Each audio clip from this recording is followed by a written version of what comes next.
আজ আমরা আলোচনা করব বিখ্যাত আধ্যাত্মিক গুরু স্বামী বিবেকানন্দের কিছু অমূল্য বাণী নিয়ে। মাত্র অল্প কিছু দিনের জীবনদশায় তিনি আমাদের যে বিশাল জ্ঞান ভাণ্ডার দান করে গেছেন তা কিন্তু সত্যিই অমূল্য। আমরা যদি ওনার আদেশের একটির ওপরও আমল করি তবে হয়তো সত্যিই আমাদের জীবন বদলে যাবে। আজ আমরা ওনার 25টিরও বেশি বাণী আপনাদের সামনে তুলে ধরব, যার দ্বারা হয়তো আপনাদের জীবন আগামী দিন নতুন প্রবাহে বাহিত হবে। চলুন শুরু করা যাক। তিনি বলেছেন, উঠুন, জাগুন, আর ততক্ষণ পর্যন্ত থামবেন না যতক্ষণ না আপনি আপনার লক্ষ্যে পৌঁছতে পারছেন। যার স্বপ্নটা যত বড় হবে তার পরীক্ষাটি কিন্তু ঠিক ততটাই বড় হবে। সম্পদ আপনি আপনার পূর্বপুরুষের কাছ থেকে পেতে পারেন, কিন্তু নিজের পরিচয়টা নিজের ক্ষমতার দ্বারা তৈরি করে নিতে হয়। কঠিন সময়টা অল্প কিছুদিন থাকবে, কিন্তু সফলতাটা সারা জীবন থাকবে। এতে কিছু যায় আসে না যে আপনি কে, আপনি দেখতে কেমন। গুরুত্বপূর্ণ হলো আপনি কি করতে পারেন। কেবলমাত্র ব্যস্ত হওয়াটাই যথেষ্ট নয়, ব্যস্ত আপনি কেন, কোন কাজে, এটিই আসল প্রশ্ন। যতক্ষণ পর্যন্ত কোনো একটি কাজকে করা হবে না ততক্ষণ পর্যন্ত সেই কাজটাকে কঠিনই মনে হবে। একবার হেরে গেলে পুনরায় চেষ্টা করতে কখনো ভয় পাবেন না, কারণ এবার শুরুটা কিন্তু শূন্য থেকে নয়, বরং অভিজ্ঞতা থেকে শুরু হবে। ভগবান কখনোই আমাদের ভাগ্য লেখেন না, আমরাই আমাদের জীবনের প্রত্যেকটি পদক্ষেপ, প্রত্যেকটি চিন্তা, কর্ম ও ব্যবহারগুলোর দ্বারাই আমাদের ভাগ্য তৈরি করে থাকি।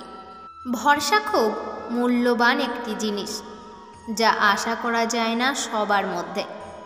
যদি ভরসা শুধু নিজের উপর করেন তবে এটি আপনার শক্তি হয়ে উঠবে, কিন্তু যদি অন্যের উপর রাখেন তবে এটিই আপনার দুর্বলতায় পরিণত হবে। স্বীকার করে নেওয়ার সাহস এবং সংশোধন করার উদ্দেশ্য যদি থাকে তবে আপনি জীবনে অনেক কিছুই শিখতে পারবেন এবং করতে পারবেন। অতীতে যা কিছু হয়ে গেছে তা হয়তো আপনি পরিবর্তন করতে পারবেন না, কিন্তু ভবিষ্যৎটা আপনার হাতে। আপনি চাইলেই তা আপনার মনের মতো করে তৈরি করে নিতে পারেন। যে পরিশ্রম দেখে আপনি পালিয়ে যাচ্ছেন সেই পরিশ্রমই পারে আপনাকে সফলতা এনে দিতে। তাই তার থেকে নিজেকে দূরে না রেখে পরিশ্রম করুন। সফলতার রাস্তায় চলার পথে কেউ আপনাকে হাত ধরবে না উপরে ওঠানোর জন্য, কিন্তু পা ধরে নিচে নামানোর মানুষের অভাব হবে না। যদি পরিশ্রমটা আপনার অভ্যেস হয়ে যায় তবে দেখবেন সফলতাটা আপনার কাছে খুবই সহজ হয়ে যাবে। আপনি সেটি পাবেন না যা আপনি চান, বরং সেটি পাবেন আপনি যার যোগ্য। তাই নিজেকে যোগ্য তৈরি করুন।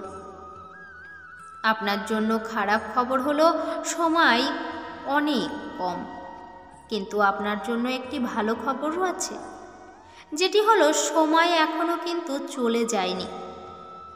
যে মানুষের দেহ ও মন শুদ্ধ নয় সেই মানুষের কাছে তো মন্দিরে গিয়ে পুজো করাটাও ব্যর্থ।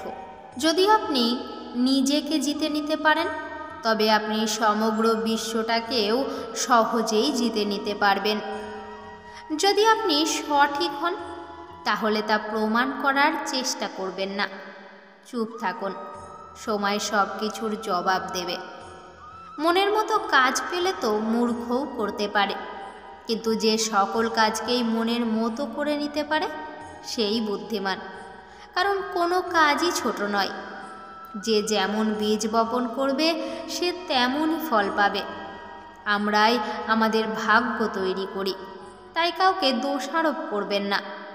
যদি কাউকে সাহায্য করতে পারেন তবে অবশ্যই করুন, কিন্তু সাহায্য করতে না পারলে হাত জোড় করুন এবং তাদেরকে তাদের পথে এগিয়ে যেতে দিন। লোকের দ্রষ্টুটি দেখে দেখে সময় নষ্ট করবেন না, কারণ ভগবান এই জন্য আপনাকে পৃথিবীতে পাঠাননি।